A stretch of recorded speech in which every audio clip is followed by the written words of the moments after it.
Christmas morning came with the usual rituals. Margaret's cinnamon rolls burned slightly at the edges. Douglas insisted the fireplace be lit, even though the thermostat was set to 72. Jenna always arrived just late enough to be adored. The tree blinked from the corner of the room, strung with those same gold bulbs from my childhood. I could trace every crack in the ornaments, every chip on the ceramic reindeer, flaws we'd never mention, as if tradition itself required silence. My mother, Margaret Hart, wore her velvet red robe like a queen opening court. She was glowing, cheeks pink, smile wide.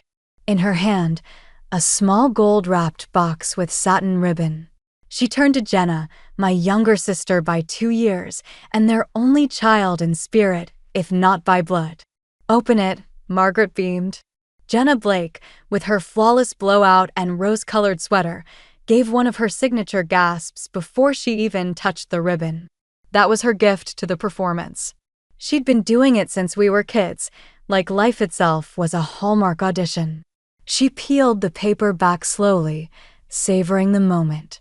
Inside, a silver house key nestled in a velvet box. Jenna squealed. I could already feel my father's proud grin forming before I looked. "We bought her a house," Margaret said, voice catching like she'd just announced a miracle. Jenna threw her arms around both of them. I smiled, not from joy, from muscle memory. Then Margaret turned to me, eyes soft, voice low. "You'll understand someday," she said. But I already did. My gift was a plain envelope, unmarked, placed quietly into my lap by Douglas, my father. No ceremony, no applause, just the sound of paper brushing fabric and a silence thick enough to burn through velvet and ribbon alike. I didn't open the envelope right away. It sat in my lap like something fragile and vaguely humiliating, a reminder not just of what I lacked, but of how far they'd go to make that lack feel normal. Douglas had handed it to me with the same energy he used when passing a utility bill. No eye contact, no sentiment, just a quiet, "Here you go." Meanwhile, Jenna was still squealing, holding her new house key up to the light like it was made of diamonds instead of debt and favoritism. Margaret dabbed her eyes with a napkin and whispered something about granite countertops and walk-in closets. I looked down at the envelope again. No card, just my name handwritten in the corner in my mother's looping cursive, a style she'd perfected on PDA flyers and Christmas tags. I ran my finger along the flap, but didn't open it, because before I even knew what was inside, I already knew what it meant. It meant they saw me the same way they always had. I was 9 the first time I baked my own birthday cupcakes. Chocolate with too much oil and not enough sugar. Margaret helped, but only because Jenna had ballet rehearsal and didn't want the kitchen to smell weird later. That morning, I came downstairs early, smiling, hopeful, thinking maybe there'd be balloons, a card, something. The kitchen was empty, no gifts, no candles, just the smell of burnt toast and Margaret humming to herself while brushing Jenna's hair in the next room. That same year, Jenna had a backyard party with ponies. Even neighbors we didn't like came by, bearing glittery presents and compliments rehearsed for someone else's child. By the time I hit middle school, I'd stopped expecting anything. When I graduated with honors, Margaret didn't come. Jenna had a regional dance competition. I got a text that said, "So proud. Sorry we couldn't be there. Go get them." When I placed first at the state science fair, hydroelectric dam model, fully functional, Douglas showed up 15 minutes late and left before the awards. He had a golf tee time with someone important. The following week, when Jenna landed a 30-second shampoo commercial, they threw a dinner party. Champagne framed the product shot like it was a Pulitzer. There was a moment I go back to more than I should. Senior year, academic awards night.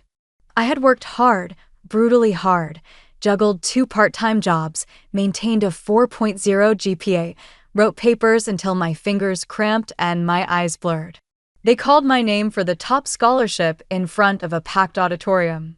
I walked on stage, scanned the crowd, and there she was, Margaret, front row, not clapping, just scrolling on her phone. When I stepped down with the certificate still warm in my hands, she looked up and said, loud enough for the parents nearby to hear. Well, at least she's good at something.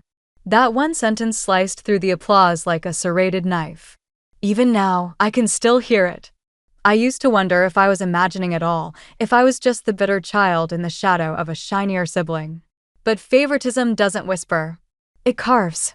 It carves itself into holidays and dinners and all the moments where love is supposed to be loudest. That morning, watching Jenna hold a house key while I held a lifeless envelope, I stopped wondering. I knew exactly where I stood. And I knew something else too. This wasn't the moment to speak. Not yet. But it was coming. I opened the envelope with the same care you'd give a wound you already know will scar. There was only one sheet inside. No letter, no message, just a printout of a job listing, an admin assistant role at a regional insurance office. Entry level, hourly.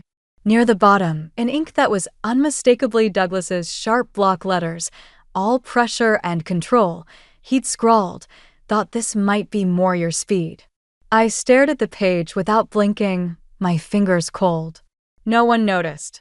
Jenna was still talking about French doors and that cute reading nook.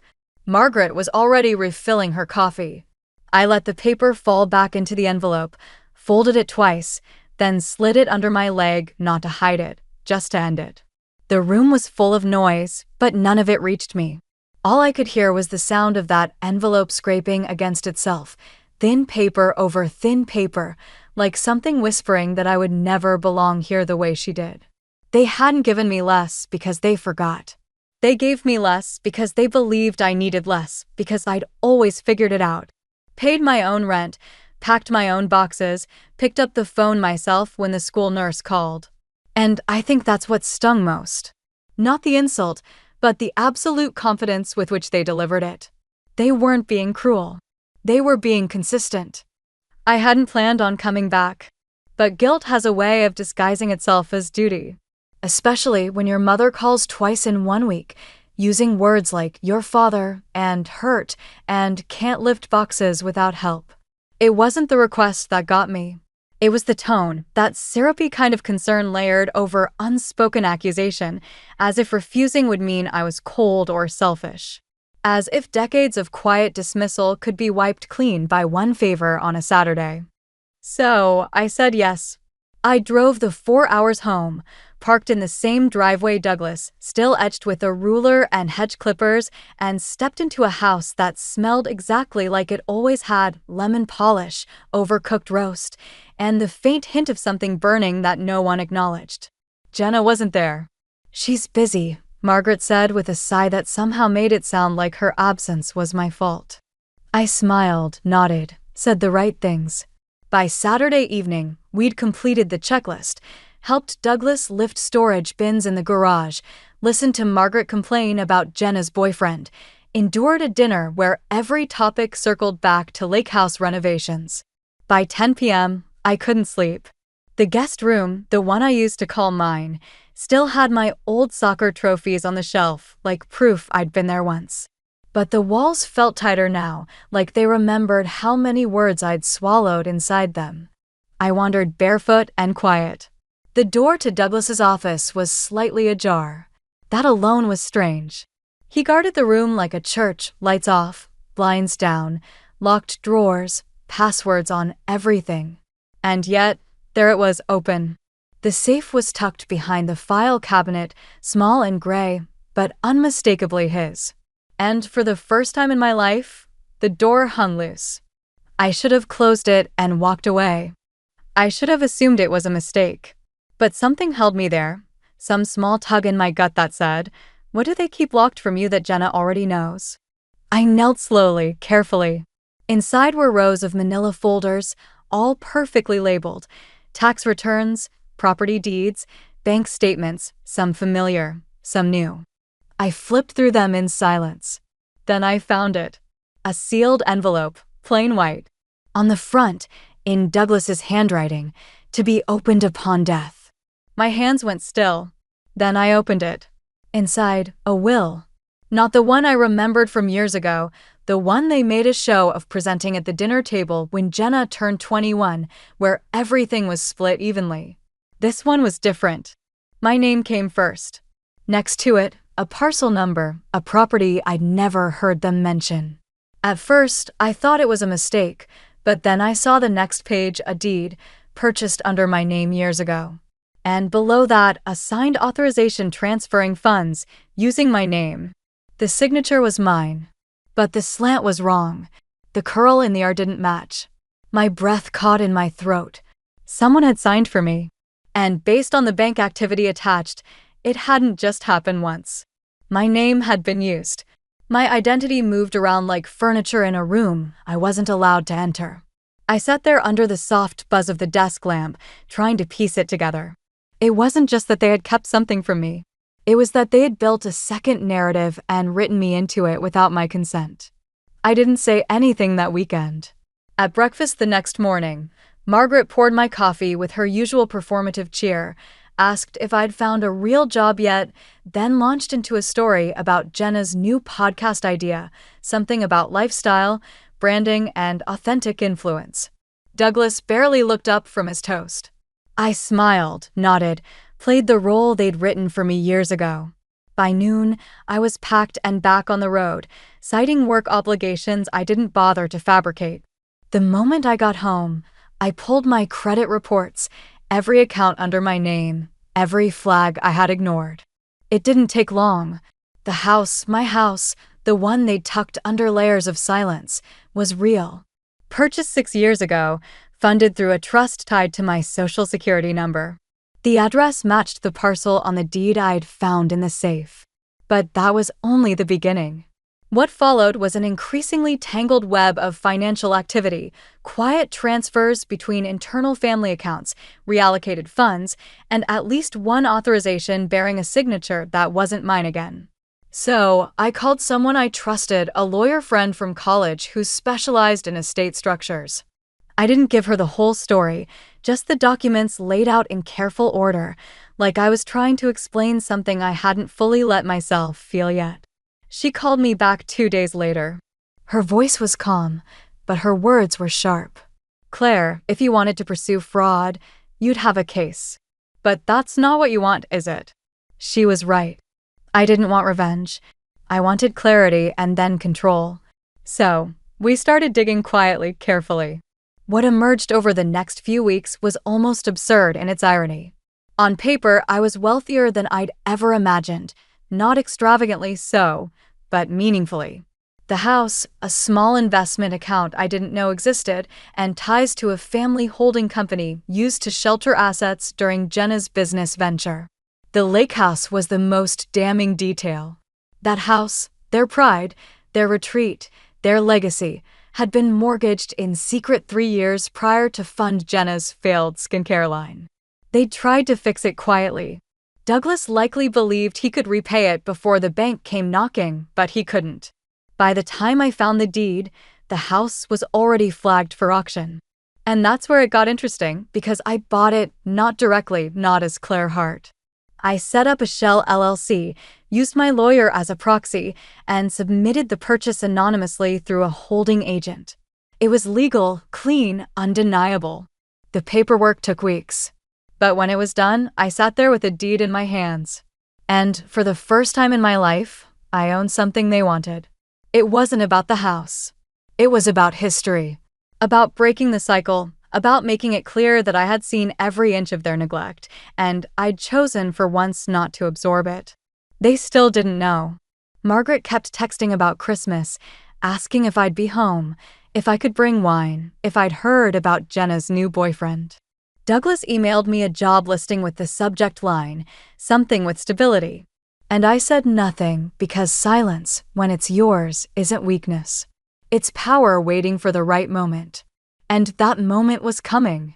Christmas came again, as it always did. Same wreath on the front door. Same chipped reindeer mugs in the kitchen. The same fireplace burning just hot enough to make the air feel dry, but not warm. It was all so familiar it felt fake.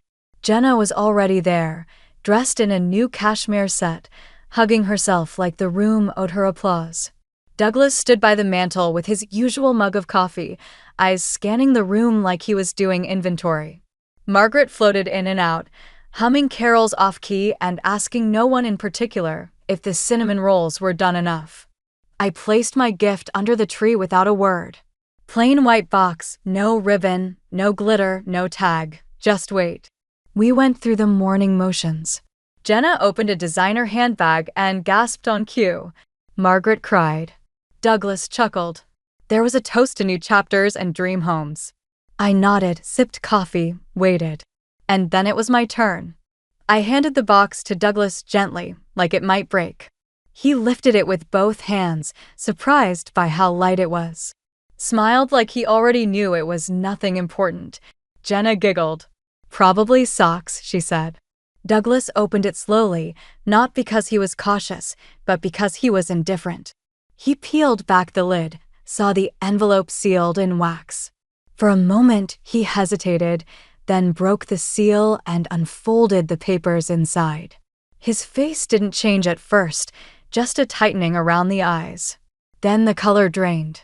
He read the first page again, slower, the notarized deed, my name, the property, the lake house. Then the second page, the forged signature, the legal warning from my attorney.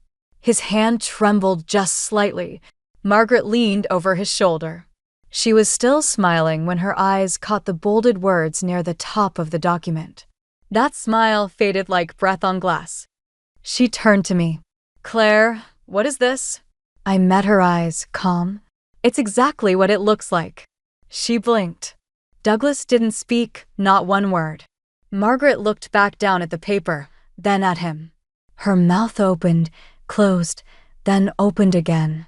You didn't tell me. It wasn't a question. Her voice cracked, not loudly, not theatrically. It broke the way bones do, clean, irreversible. Jenna clutched her purse tighter, as if it could shield her. She glanced around, confused. No one explained. No one moved. The silence in the room thickened, dense and slow, like syrup spilled across the carpet, uncleanable. I stood up slowly, smoothing the hem of my sweater, and said it lightly, like I was thanking them for eggs and coffee. I won't be sharing the lake house. Not this time. There was no reply. Not even a nod, just the sound of paper shifting in Douglas's hands as he tried and failed to make the words mean something else. Margaret took a step back from him, like space might soften the betrayal. Her gaze darted between the papers and his face. And in that moment, I realized it wasn't just the truth I had delivered. It was the end of a performance they'd rehearsed for years. And the only person who hadn't missed their cue was me. No one spoke. Not for a long time. Douglas sat perfectly still, holding the documents like they might disintegrate if he moved too fast. His fingers had stopped trembling. Now they were just locked in place, white-knuckled, unmoving. Margaret stood beside him, frozen mid-step, her face caught between disbelief and something worse, realization. She wasn't angry yet. Anger takes energy. What I saw in her was the quiet devastation that only comes when a story you've built your entire life around finally breaks in half, and you're holding the pieces with no idea how to put them back. Jenna hadn't said a word. She was clutching her new handbag with both hands, like a child gripping a stuffed toy during a thunderstorm. She looked from face to face, blinking as though someone had started speaking in a language she didn't know. She had no frame of reference for what was happening. No script. That, more than anything, told me how deep the lie had gone. No one had ever told her the truth either. Or maybe no one thought she could handle it. I stood there a moment longer, letting the silence stretch, letting it do the work I no longer needed to. They weren't going to apologize. They weren't going to explain. They weren't even going to ask how I'd found out, because some truths don't need to be spoken to be understood. When I reached for my coat, Margaret flinched slightly, like I'd raised a hand to her. I hadn't moved quickly, just deliberately, like someone who'd finally decided the scene was over. At the door, I paused. Not for drama, not for effect, just to look at them. Really look. Douglas, still staring at the papers, eyes refusing to blink. Margaret, crumbling by inches. Jenna, silent for once. And me, still standing. Just so we're clear, I said softly. I won't be giving it back. Not the house, not my name, not anymore. That was all. Then I opened the door and let the cold December air pour in behind me, like water after a dam breaks. It hit my face like truth, sharp, honest, clean. By evening, the snow had started. Soft, steady flakes drifted down in the kind of silence only winter understands, where the air doesn't just fall quiet, it settles. Every sound dulled, every edge softened. I sat in an old armchair near the window of the lake house. My lake house. A blanket around my shoulders, coffee cooling slowly beside me. No music, no voices, just the faint creak of the wood as the wind moved across the siding. The place wasn't glamorous. It needed new floors. The chimney smoked when it shouldn't. The thermostat clicked 3 times before doing anything useful. But it was mine, and no one had handed it to me. They never meant for me to have it. They'd tried to hide it, bury it in paperwork and assumptions, and the comfort of thinking I wouldn't look too closely. That I wouldn't ask questions. That I'd keep playing my role, the quiet one, the capable one, the girl who always cleaned up but never asked why the mess existed in the first place. I didn't feel triumphant. No part of this felt like victory. It felt like release, like finally exhaling after holding my breath for years without even realizing it. I thought for a moment about calling someone, a friend, a voice outside the family, just to say it out loud, what I'd done, what I'd uncovered, what I'd taken back. But I didn't. Some stories don't need witnesses. Some peace doesn't need applause. I didn't know if they'd reach out. If Margaret would call, voice heavy with half-truths and carefully timed regret. If Douglas would send one of his articles clipped from the local paper, pretending like nothing had happened. If Jenna would send a meme, like she always did, pretending we were still close. Maybe they would. Maybe not. I no longer cared. I wasn't angry. I wasn't looking for reconciliation. I'd drawn a line, not in anger, but in survival. And this time, I wasn't stepping back over it. The snow kept falling, slow and certain. I watched it coat the railings, then the trees, then the edges of the lake. Funny thing is, now that I finally own the one thing they cherished most, I don't even want it. But I needed them to know I could take it. Just like they took pieces of me, year by year, wrapped in silence and called it love. If you've ever left a room and never looked back, just leave a single dot. I'll know you were here.